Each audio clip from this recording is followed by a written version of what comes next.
Hello friends, आज हम बना रहे कॉमर्स का लेसन प्लान नंबर 9।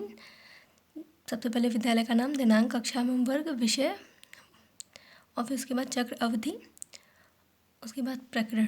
प्रकरण हमारा लोन है, जिसे आप हिंदी में ऋण कहते हैं। उसके बाद हम उद्देश्य दिखाएंगे। उद्देश्य में 3 प्रकार होते हैं, ज्ञानात्मक, भावात्मक एवं क्रियात्मक। उसके बाद आता है सहायक सामग्री।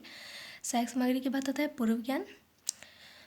उसके बाद आते हैं प्रस्तावना के प्रश्न। प्रस्तावना के प्रश्न हम देख पा रहे होंगे। और उसके बाद हमारा उद्देश्य कथन में हम अपने प्रकरण के बारे में बताते हैं।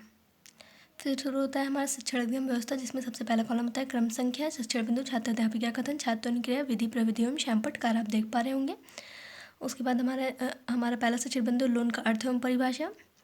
विधि में अनुक्रिया, छात्र अनुक्रिया में आप दिखाएंगे, छात्र ध्यानपूर्वक सुनेंगे व समझेंगे। विधि में आप व्याख्यान विधि और श्यामपट्टकार में आप लोन का अर्थ एवं परिभाषा दिखा देंगे और 2 बोध के प्रश्न पूछ लेंगे, आप देख पा रहे होंगे। और इस प्रकार हमारा पहला शिक्षण बिंदु समाप्त हो जाता है। उसके बाद आता है हमारा दूसरा शिक्षण बिंदु, जो कि है लोन के प्रकार। लोन के बहुत सारे प्रकार होते हैं, यह मैंने सभी प्रकार दिखाने की कोशिश की है, आप देख पा रहे होंगे। ये हमारा पहला प्रकार है पर्सनल लोन।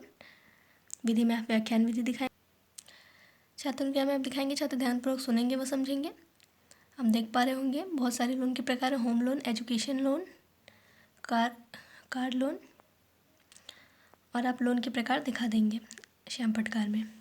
उसके बाद आप 2 बोध के प्रश्न पूछ लेंगे। हम जहाँ 2 बोध के प्रश्न पूछेंगे वहाँ प्रश्नोत्तर विधि डालेंगे और इस प्रकार हमारा दूसरा शिक्षण बिंदु भी समाप्त हो जाता है।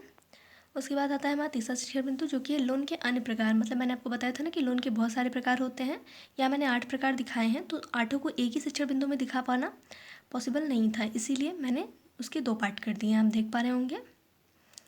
यहाँ पे हम credit card loan, business loan दिखा रहे हैं। छात्र अनुक्रिया में आप छात्र ध्यानपूर्वक सुनेंगे व समझेंगे दिखाएंगे, और विधि में आप व्याख्यान विधि दिखा देंगे, और श्यामपट्टकार में आप लोन के अन्य प्रकार के जो हेडिंग्स हैं वो दिखा देंगे, हम देख पा रहे होंगे। और 2 प्रकार यहाँ पे हैं, गोल्ड लोन और प्रॉपर्टी लोन। उसके बाद 2 बोध के प्रश्न पूछ लेंगे, जहाँ बोध के प्रश्न पूछेंगे वहाँ प्रश्नोत्तर विधि दिखाएंगे। और इस प्रकार हमारा तीसरा शिक्षण बिंदु भी समाप्त हो जाता है। फिर शुरू होता है हमारा चौथा शिक्षण बिंदु, जो कि है पर्सनल लोन तथा क्रेडिट कार्ड लोन में अंतर। दोनों में अंतर दिखा दिए, हम देख पा रहे होंगे। छात्र अनुक्रिया में आप लिखेंगे कि छात्र ध्यानपूर्वक सुनेंगे व समझेंगे। विधि में आप व्याख्यान विधि और श्यामपट्टकार में आप पर्सनल लोन तथा क्रेडिट कार्ड लोन में अंतर दिखा देंगे, आप देख पा रहेंगे। फिर लास्ट में हम 2 बोध के प्रश्न पूछ लेंगे, और जहाँ बोध के प्रश्न पूछेंगे वहाँ प्रश्नोत्तर विधि डालेंगे, और इस प्रकार हमारा चौथा शिक्षण बिंदु भी समाप्त हो जाता है, और इसी के साथ हमारा शिक्षण अधिगम व्यवस्था भी समाप्त हो जाता है। फिर आता है हमारा मूल्यांकन, यह मूल्यांकन के प्रश्न, और उसके बाद आता है हमारा श्यामपट्ट सारांश। श्यामपट्ट सारांश से मूल्यांकन के प्रश्नों के आंसर्स जाते हैं, मैंने आपको पिछली वीडियो में बताया है। और लास्ट में हम एक क्वेश्चन गृहकार्य के रूप में दे देंगे, और इस प्रकार हमारा लेसन प्लान नंबर 9 भी समाप्त हो जाता है। Thank you.